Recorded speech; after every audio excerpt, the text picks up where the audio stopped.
Hello, everybody. My name is Chad Jennings, and welcome back to another episode of Beyond the Blueprints. I am joined today by Dr. Dave Myers from Knockri, and we're going to be talking about a really interesting system that they've built in the area of hiring management and applicants, etc. However, before we get into the details there, Dave, would you please introduce yourself and your company, and welcome. Yeah, absolutely. Hi, everyone. I'm Dave, Chief Scientist over here at Knockri. And so to give you all an idea of what I do, so my background is in industrial organizational psychology and applied machine learning. So really, I spend a lot of time at the intersection of behavioral science, a little bit of psychometrics, and then AI systems.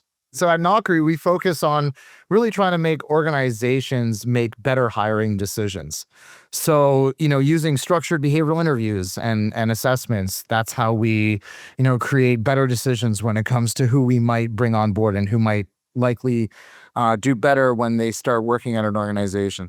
So, Dave, that's an interesting set of experiences, and essentially bringing science to a work problem. Can you talk to me a little bit about how you're trying to help organizations bring this, call it structured science, to the decision? Yeah, absolutely. So when it comes to us, the goal really isn't just, AI interviewing people, for example. What we're really trying to do is create a structured process and do that at scale, measurable, defensible. And so beyond interviews, we've actually expanded across a lot of these HR domains, but really that's our process, and that's our, MO is how do we create something that's scalable, that's also defensible and makes the organization, do the right thing when it comes to these high stakes decision-making processes. There are a lot of places within HR that you can apply tech, that you can apply the science that you're obviously expert in. But how did you come to choosing, interviews and hiring as the place that you were going to focus? Oh, yeah, totally. So, this goes back to, I guess, my background is in IO. And from that background, I take a wealth of knowledge from, what's going on in literature. And honestly, it's a fascinating problem because in the space that we're in right now, we're sitting at the intersection of prediction, fairness, and operational complexity. Certainly one of the changes with the technology that we're seeing now is, like, with generative AI, right? Accuracy is one of the things that generative AI is getting better at, still not perfect. And so, how do you make a trade-off between, like, making sure you get good accuracy out of the Gen AI and making sure that the actions taken or the conclusions drawn are fair? Yeah, so that's a good question. So that's, that talks about like when are you using Gen AI versus using something, say, like more traditional machine learning. And so I think at Knockri, we've really tried to get that balance right. So when you take a look at structured interviews, like they're a little bit different, right? We have, pretty rigorous standards in terms of how you want to ask applicants questions. So the same question has to be answered to each and every candidate. The same rubric in the rating scale has to be used. And the scoring methodology has to be consistent across your applicant pools in order to be, fair and consistent when you're trying to hire someone. And so when it comes to solutions like that, for the actual interpretation and scoring of those scenarios, we really want to rely on more of those traditional machine learning approaches. Where the generative AI really starts to come into play is more on the summarization and the interpretation of some of the data that you get. Right. And so, I think going back to one of the reasons why we picked, structured behavioral interviews is that, really they offer this really good balance of predictive validity. There's lower subgroup differences with things like a structured behavioral interview. And there's really, in many cases, better alignment to real world problems. One of the problems, as we've done a bunch of these interviews, people have this difficulty about getting the accuracy they need out of their system, and then utilizing tools that are inherently stochastic in nature, like generative AI. And so this bimodal the design that you've got, where you use traditional ML models to get the accuracy use, but then you use the Gen AI for things like natural language and summaries and whatnot. So, like, I'm guessing that's like, did the addition of the Gen AI like fundamentally change the equation? I don't think it fundamentally changed the equation, but it definitely enhanced the products that we're able to offer, and I think the workflows that we're able to offer our clients. So in the world of machine learning, take that even one step back. Without machine learning and without that, you were looking at online testing. You had pretty deterministic models where someone would answer a multiple choice question. You could score that pretty easily. Now come on the scene. Here you have natural language processing that can start looking at unstructured text and providing some really good analysis in terms of classification on that data and providing deterministic output.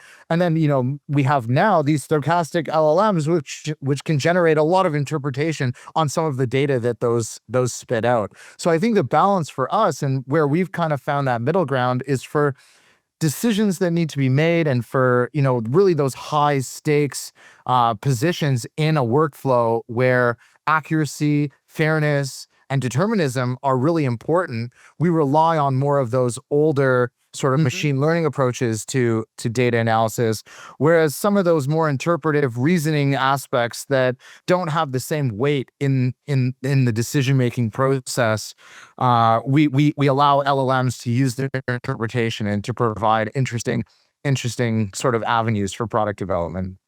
That sounds really like appropriate and responsible. So let's talk about the pain points that you all are trying to alleviate. Yeah, totally. So many organizations are still operating with heavy recruiter workflow. So, there's a lot of applicants. Some of our enterprise clients see upwards like 3 million applications a year. Really, they don't know how to get through that amount of data. And, when you're looking at an applicant pool, trying to whittle that down doesn't yield much in terms of like benefit if you do it properly or if you just kind of pick at random.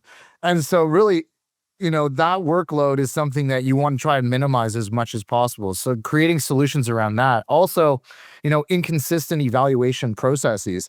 When it comes to evaluating people, even if you're using the best state-of-the-art evaluation method, if it's not used consistently across your applicant pools and across your organization, you really lose a lot of the benefit. So you want to make sure that you're helping organizations do something that's consistent that will also yield the results that they're looking for. Then we also have fragmented hiring systems. So one department will be doing one thing, another department will be doing another thing, trying to centralize that in some way and provide some sort of, landscape that they can all look at and all kind of feel comfortable using, and making that possible is something that we also see organizations struggling with. And then by and large, subjective decision making. So when it comes to hiring, everyone thinks that they're the best at hiring. I just have a feeling about this candidate. We tend to discount all of the biases that we bring to those decision making contexts, and so organizations struggle with this. And I don't see any end in sight for that struggle, but we do our best to try and help them kind of bridge that gap. Yeah, the current way to fix that is just extensive training for your interviewers. So where does Knockri fit into solving that whole category? The main solution that we provide is really in the automated interview space. And automated interviews do a good job of, attacking maybe a little bit of each one of those categories. And when compounded with an enterprise, can do that at scale. So if you look at, say we take the first one, so like heavy recruiter workload, doing a lot of phone screens, trying to assess whether or not someone is qualified to move on in the hiring process, or inconsistent evaluation processes, subjective decision making, all of those are really solved by a rigorous structured behavioral interview. So if you use the same questions for a particular job, we know that those questions are job related, and we apply that, consistently across the entire applicant pool, and we use a very structured rating scale. Decisions get better and everything works better than it did before without that process. Right. I've also is inherent, and you mentioned this, right? Interviews don't faster, more accurate, more fair. Yeah, faster, more accurate and fair. And so, humans can't scale structured interviews. So this is where AI really enters the stage. It's like, well, textbooks 10 years ago said, yeah, you should use structured behavioral interviews. But, unfortunately, it takes time and resources to do that. So, let's fall back on some of the other processes that we've been using for decades. And now, AI is totally changing the ballgame in that space. All right, let's shift gears a little bit. Like we've level set, we've talked about the problem, talked about a lot of the principles that the organization, is confronted with as they're looking at, accuracy, efficiency, and fairness in the hiring process here. Let's switch gears a little bit to start to talk technically about the system that you've gotten together. And can you tell me a little bit about the design principles and the requirements that you had in mind as you started working on that? One of the biggest lessons that we had learned is that, you know, LLMs hit the scene and you thought that you could just do everything with one big, massive LLM. Magic wand, yeah. It's a magic wand. And, I just remember sitting in bed with my wife and just, laughing for hours as to what these LLMs could do. I thought, they were phenomenal. But at the same time, as you started to get more complex with what you were asking, you started to see that they weren't perfect and they started to break down just a little. And so when they hit the scene, the instinct was, let's just build, something that does the entire workflow. But that's not the way that it happened, right? Right. So that, as everybody learned, right, you narrow the context window and the accuracy and the quality of the responses. Yeah, totally. So we learned pretty quickly that, the tighter the context window, you got a dramatic improvement in accuracy and the reduction in hallucinations. You, me, and everybody else in the 2023 timeframe learned that same lesson. Well, let's talk about the topics of the context then. So, instead of maximizing for breadth, you're like focusing, okay, we need an agent that does da, da, da, da, da. So tell me a little bit about how you functionally decomposed your large problem and into what agents or what LLMs, what models did you create? Yeah, totally. So I think this, speaks a little bit about, what I, personally brought from industrial organizational psychology. So when you're working in the space of selection assessments and psychometric assessments in general, you have a good sense for the different components that are required in putting together a hiring system. And so using that same thinking, we took a general purpose system and we actually split it up into the different components that you would see in a typical workflow as, say a consultant trying to build one of these workflows and one of these systems for an organization. So you have, a job analysis agent, you have an identification of the competencies, you have a separate agent to do that. You have building assessments, you have coordinating interviews, summarizing candidates, generating reports. So all of that, rather than it being done by one sort of large LLM, is separated and contextualized where you have these specialized agents working within a certain domain and of information. So by narrowing the responsibility and then the context of the agent, you're able to create, more control. You're able to debug, right? Because you've got interfaces between things. You can check the input of one and the output of the other. What else does that improve for your system? Exactly. That improves things like reliability, right? We know the system will do the same thing again and again. Right. Maintainability. Yep. Totally. Explainability, governance, output consistency. So you get all that kind of packaged together. Once you start to split things up, you can have a better sense of what each component is doing. And I'll just say that one of the reasons, viewers, that we spent a bunch of time going through that is that I liked how instead of just like a software engineering functional decomposition, right, which is a term on every CS class you take, we'll talk about, that kind of thing, or at least used to. But what I really liked is how Dave and Knockri are approaching this from a very scientific, psychological scientific basis. And pulling things out based on science, not just a logical flow. I thought that was really interesting. One thing we haven't talked about, though, is governance, right? Explainability, traceability, we've said those words, but how did governance manifest in your design thinking? Absolutely. So because these systems influence hiring decisions, one of the biggest parts of our system is really the explainability and the auditability aspect of that. We can talk about role-based permissions, traceability, human oversight, like all of those are important, but really at the root of what we were building was the idea of being able to explain what these models were doing. And we were looking at a lot of the vendors in the marketplace when we started building out this product suite, and we just weren't satisfied with how the market uh, was handling the way that you'd explain why someone would say get a score of 5 out of 5. We have labeled training data sets. We build a model, and you listen to someone's response from an interview question, and you're like, yeah, that's a 5. Right? The model would just spit out a 5. We weren't really happy with that. We really wanted to build our models such that when you looked at the output, you could see very clearly why someone was scoring the way that they were scoring, and have that traceability and that accountability in the process, and be able to have the output that was necessary to show what was actually going on in the model.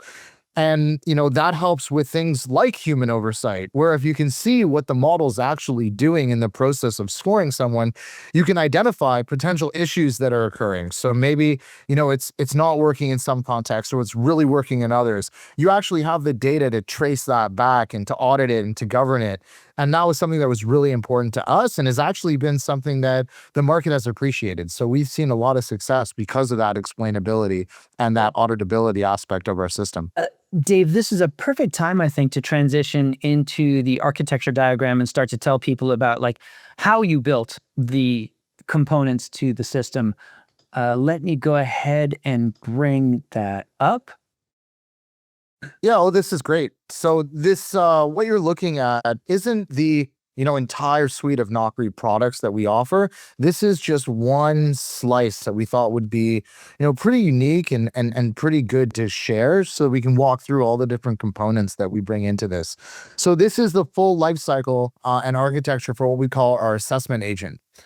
And so the important thing here isn't that it's just one AI model doing everything. Really, it's an orchestrated system that has a few, layers of handling configuration, deployment, orchestration, runtime execution, governance, and downstream integrations.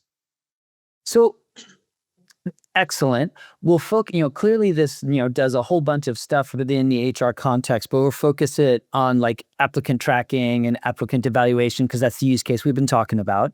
And the architecture diagram here does a good job of calling out like which portions of the IBM stack you use for which functionalities. We'll let the viewers and the readers just, look at that. We'll mention where it's relevant. But what I wanted to ask is, tell us a little bit, like the data flow, right? So like, what are the inputs that flow into the build configure phase? And then we'll walk from just left to right across the architecture in stages here. So Dave, can you start with what are those inputs that you use to start powering these various models that we talked about a minute or two ago? Absolutely. Selfishly, before I get into that, I have to start with, why are we doing what we're doing?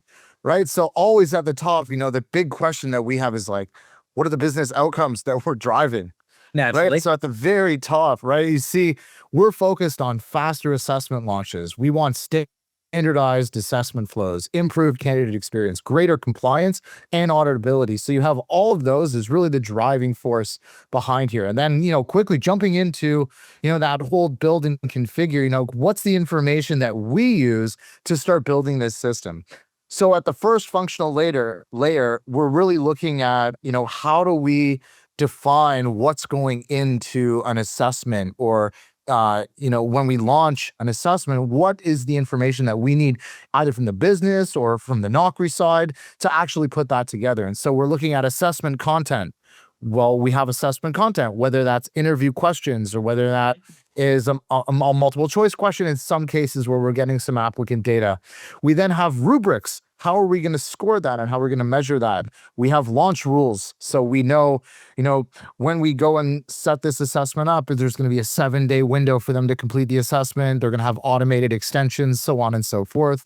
We then have process configuration documents where all of that information is preset before we actually go into this. And that's between us and the organizations, the enterprises that we work with, rather than having an LLM decide how best to hire people. And then we also have scoring mappings as well. So we use Watson Orchestrate SDK to basically structure and standardize all of those configurations. Okay, so that makes total sense. So like for folks looking at the diagram here, all of those different sources are like they're boxed into this assessment inputs that flow into the build configured. That's all inside of the Orchestrate SDK as you described. So let's move on then. So one stage left. Tell us a little bit about like once you've got those various inputs and how they're orchestrated with Orchestrate. What's next in this blue deploy box? Yeah, so for deploy, what we're really trying to do is organize our workflow. So how are the workflows actually configured? And so here we're looking at environmental setup, endpoint configuration, secrets management, also ATS integration. So a large part about what we do is really integrating with applicant tracking systems that organizations and enterprises are already using to manage that applicant flow data. So applicants come in. Yeah. I was just going to say, let's stop there for a minute because that's really terrific. There's so many, especially startups, come to the world and say, hey, I'm going to disrupt or reinvent. I'm just going to build a better, mousetrap and the world will be a path to my door. And they forget to integrate with tools that companies are already using. So applause for making it easy for people to work your stuff into their existing workflows. Congrats. Well done. Yeah, totally. And I can't take any credit for that. The engineering team is, great at what they do, and they made sure not to break anything while they go in and try and work with these enterprises. There's a mantra that everybody should take away from this, like try not to break stuff that already works, right? Yeah, and create a true enterprise platform rather than a standalone AI tool, right? Like you could have the best AI tool on the market, but if it doesn't integrate with systems that are already being used and paid for by the enterprise, they're not going to end up being successful. So you always have to have that kind of top in mind when you go into this. Okay, back to you. Let's launch on Orchestrate. All right, so Orchestrate, when we move to this Orchestrate layer, this is really where some of the LLM magic happens, right? So, because we have really, I would say like standard machine learning approaches to a lot of the scoring and a lot of the assessment technology that we launch in organizations, really this orchestration and launch layers where the LLMs are starting to emerge as being incredibly useful for actually creating, the efficiencies and the standardized processes that we're looking for. So in this, the AI, so these LLMs and these systems are coordinating the actual assessment workflow. So they're launching interviews, they are managing candidate interactions, handling reminders and scheduling, routing assessments to the right place. They're also tracking completion, managing exceptions. We have an entirely separate support agent. So when candidates get stuck on an assessment or if they need an extension, all of that, which was traditionally handled by manual humans in that process, are now being replaced by large language models that can do the bulk of the work and manage those exceptions that come through so that things don't get slowed down by human oversight. There's a lot of functionality in that box. Runtime support. Talk to me about what's happening there. Yeah, so this layer provides the actual runtime services that we're actually using. So things like tool execution, model inference, launch automation, scoring service preparation, and downstream integration handoffs. So this is really what we're using is Watson AI runtime, and this is where that comes into play. Gotcha. So the orchestration decides what should happen, and then runtime services execute the underlying AI, et cetera. Yeah, totally. And then hands things off to later stages, right? So this, as I was mentioning, this is one stage of the entire hiring process workflow that we help organizations deliver. And so this is where runtime does its thing, and then we'll end up executing and passing information over to the next stage in the process. Dave, let's wrap on the architecture with the following observation and your reaction to it. So the value here isn't in the specific LLM or some specific processing module, right? LLMs in this context are really a commodity, right? You can send the same natural language query to Claude or Gemini or ChatGPT. what's unique here is the value you've added. It's the solution that you've built around those computing technologies and, built for an important and really complicated problem. Absolutely. And I mean, when we talk about our philosophy, and I like the point that you bring up, Chad, about, Claude, Gemini, GPT, like they're all kind of interchangeable. They all kind of do the same thing.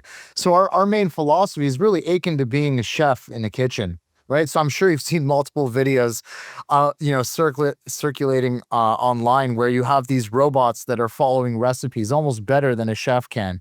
I would say, to this day, most LLMs can perform most tasks pretty well, but what they fail to do is really understand the taste of the food that they're creating. They can follow the recipe, they know that they're following a set of rules, and all of that is predetermined, but they just don't know how it tastes at the end, right? They're just systems that are probabilistic in nature. They're doing, the best that they can to create the output that they're creating. So our philosophy really circles around that point. It's that we bring a level of expertise to this domain that allows us to know what tastes good, what organizations will like when it comes to the solutions that we're providing, and then using these LLMs just to execute the tasks that we know have a good taste and will feel good to the user. Let's wrap and move on to choices. Yeah, totally. There are a lot of AI stacks, as we just went through. What was it about IBM's stack that drew you to us? Yeah, so the team had a few reasons. I talked to them about this, and one of the first things that they noticed and that they really appreciated was the ease of orchestration and deployment. So really, you don't need to be super technical. Like I'm not super technical myself, and a lot of things were just click a few buttons and things just work. I can give you an example if you want to say build a candidate support agent, which is what we have to help candidates walk their way through a particular assessment. You grab your knowledge base, you load in your data, you give a few instructions, and boom, you have a working support agent. And just to be clear, this is the user experience for watsonx.orchestrate that you're describing. Yeah, totally. And it's really straightforward, which I think is huge. All right. Excellent. We love hearing that the tech is working for folks. Actually, we love that a lot. So thank you. Tell me about the people side, please. So the second thing that the team noticed was the level of support. So we've had tools in the past where, you're given a login and they basically say, good luck. You can read some documentation, but with IBM, the onboarding and engineering engagement was extremely hands-on. It wasn't just kind of take your login and go. There was a lot of support to kind of help you and guide you along the way if you needed that, which we found super helpful as we were building our products. For us, governance is huge. And so when you look at a product in high stakes decision making and in HR tech, and we really appreciated that government wasn't just bolted on afterwards, where some of these solutions that we've looked at in the past just kind of use it as an afterthought. It was actually integrated directly into the architecture stack that we were using, and the engineering team really appreciated that as they were trying to incorporate that with the requirements that we had from the enterprises.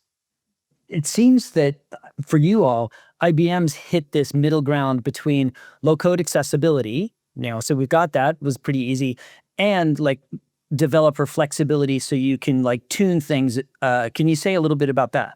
Yeah, exactly. So some platforms optimize almost entirely for plug and play.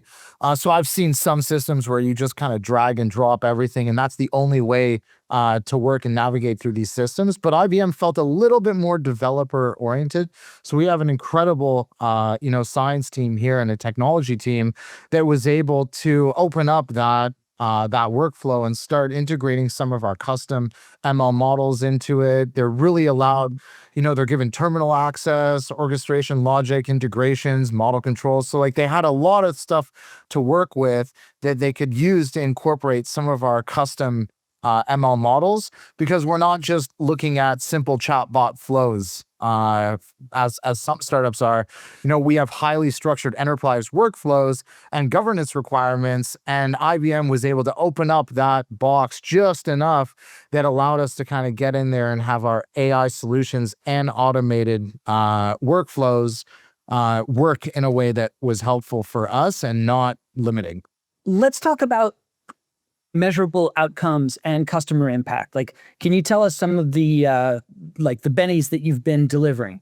Yeah, so we're really outcome focused. So our field really relies on, overall hiring decisions. But outside of that, we're seeing, now with these, with the development of the AI agent workflows, we're seeing reduced hiring timelines. So recruiters are spending less time on managing that applicant flow and pushing people through the process and designing that sort of workflow for themselves, which is freeing them up for some high value tasks. So talking with applicants, assisting those that are going to move forward to make sure that they're, going to the right spots within the organization so that that hiring process is a little bit more streamlined.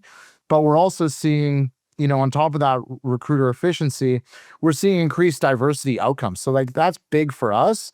But because we've been able to scale something that was very difficult to scale prior to the development of artificial intelligence at scale, we're seeing that organizations can get scientific rigor, but they can also preserve the diversity of those applicant pools at the same time, predicting who will do well once they join the organization. And then finally, like what you're getting is like stronger post-hire performance. So we've shown, time and time again, the better you do on our assessments, the more likely you are to perform well once you get hired in the job. And that's really the gold standard. That's what anyone could ask for, right? You're Right, because anybody hiring has a problem to solve, and they want the person that they hire to go solve the problem.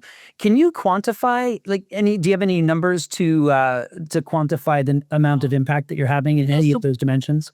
Yeah, so I think we have one large, I would say mid-size enterprise that has been using us now for a few years, and they've seen, time to hire reduced by over to 60%. So they're just saving time left, right, and center. So they're not spending time on candidates that are what they would consider low value candidates that either aren't too serious about joining the organization or lack the basic qualifications that would be required for performance on the job. And then others have said that we've reduced the time to screen and their workload, say over 24 hours in a hiring cycle. So we're saving a day every time they go to hire someone. So those are some anecdotal pieces that we've also heard. We also have improvements in candidate experience. So we've seen that candidates really enjoy the process of going through our assessments compared to other assessments that they've seen on the market. Let's put on the spyglass and look into the future. What do you see? Like, give me one thing where you see, coming next down the pike for you. I think recruitment for us was really the starting point. Top of funnel, see if we can help organizations get the right people in the right seats. And if you do a good job in that space, organizations tend to open up the door and say, like, what else can you do? So I think, for us, the immediate next step would be, say, onboarding, development, training, performance management. So more of those typical IO psychology practices that, we've shown that we can do. Just as a field, we would like to start maybe taking more of those pieces off. I think it's interesting to talk about, that training piece, an area that we didn't really think we would end up 2 years ago, which we're actually starting to explore now more and more, is military and training in the military and using the technology that we have as part of like military training simulators. So that's been some of the really good work that we've been doing recently. Where that goes, I don't know. So I don't know how that's going to play out in the future, but it could be the case that Knockri becomes, has the HR side and then also has like the military training and development side on the other side. So we've been seeing a lot of success now in military, which is interesting. There aren't too many organizations that are more impactful in the world than the military, and so they absolutely deserve top line support. So I'm glad to hear that it's an area of focus for you. Hey Dave, this was absolutely fantastic. I very much appreciated the functional and agentic decomposition to get the limited context windows to get better accuracy and performance. I love how you're assembling the system around AI and using AI as opposed to throwing the magic wand of AI at the problem.